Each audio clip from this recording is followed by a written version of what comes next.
चंपत राय का इस्तीफा हो गया है, ऐसा सोर्स बता रहा है।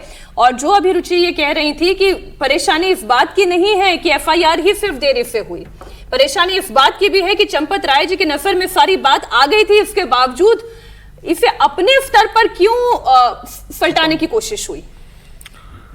मुझे लगता है कि उनके दिमाग में ये बात रही होगी कि शायद उतना बड़ा मुद्दा नहीं है, शायद इतनी बड़ी चोरी नहीं है, और संभवतः उन्होंने इस बात का आकलन नहीं किया होगा कि ये मुद्दा इतनी दूर तक चला जाएगा।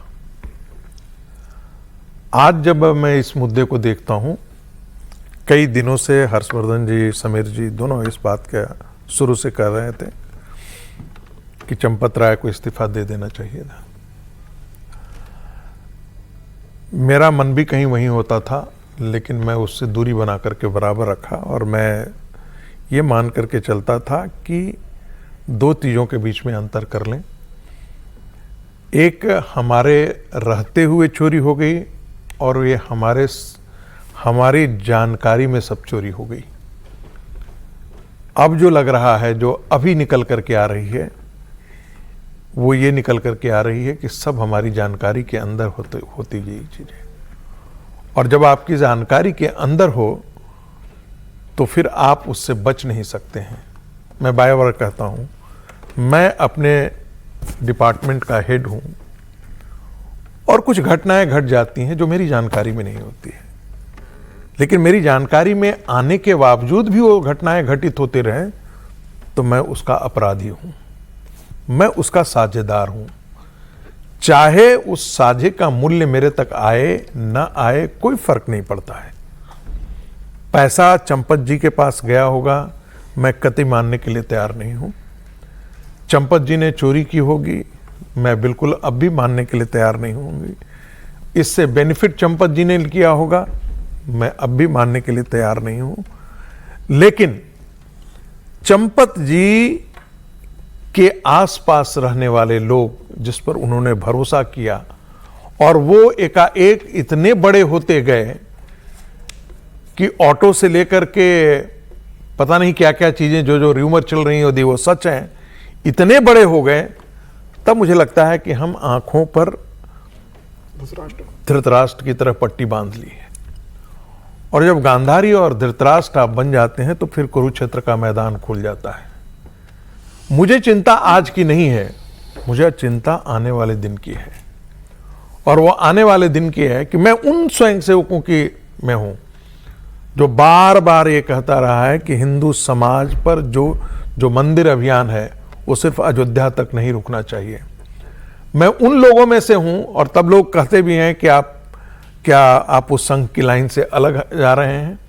मैं बार बार उन लोगों की श्रेणी में हूं जो मान करके 10 सेकंड मुझे दे दी, खत्म कर ले। तो समाज को भी धक्का पहुंचा है और सनातन समाज को भी धक्का पहुंचा है। 10 सेकंड अपनी बात कहूं।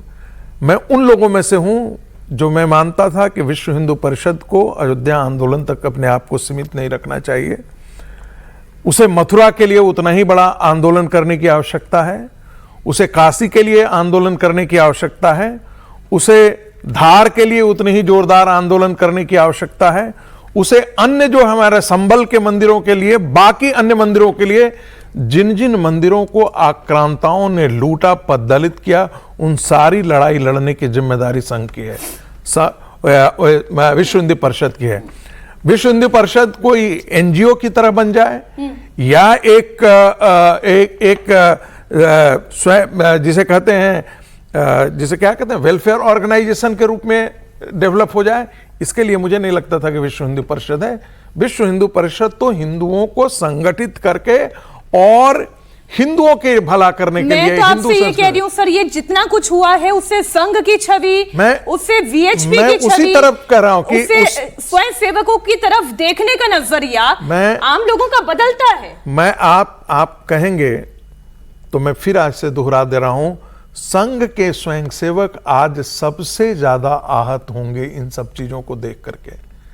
संघ के स्वयंसेवक, मैं फिर दोहरा रहा हूं, तिहरा रहा हूं, इससे ज्यादा कभी संघ के स्वयंसेवक आहत नहीं हुए होंगे जो आज ये सब चीजें दिखाई दे रहा है। वो समीर जी देखिए, जब अभी रुचि बता रही है किस तरीके से चंपत राय अपने सिक्योरिटी गार्ड पुलिस को लेकर गए और एक के यहाँ से 10 लाख रुपए की रिकवरी करी।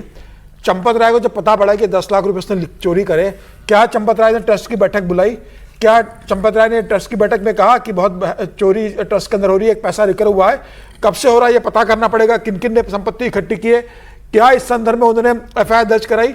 चूंकि ये सब इसलिए नहीं हुआ कि चंपत राय राम भगवान के सेवक, राम मंदिर के सेवक के रूप में नहीं थे, वो इसे अपने निजी जागीर के रूप में इसको चला रहे थे।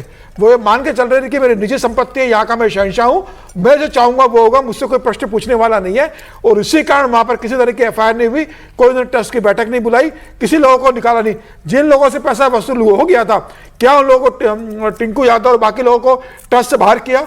क्या कहा कि राम मंदिर के अंदर नहीं आएंगे? पैसा वसूल होने के बाद भी वो ट्रस्ट के अंदर उतना ही दखल रख रहे थे। तो इसी क्या मजबूरी थी चंपत राय की? पैसा वसूल होने के बाद भी वो अपना दबदबा राम मंदिर के अंदर बनाए हुए थे और चंपत राय चुप थे, और इतना होने के बाद अंतिम समय में आप इस्तीफा दे रहे हो।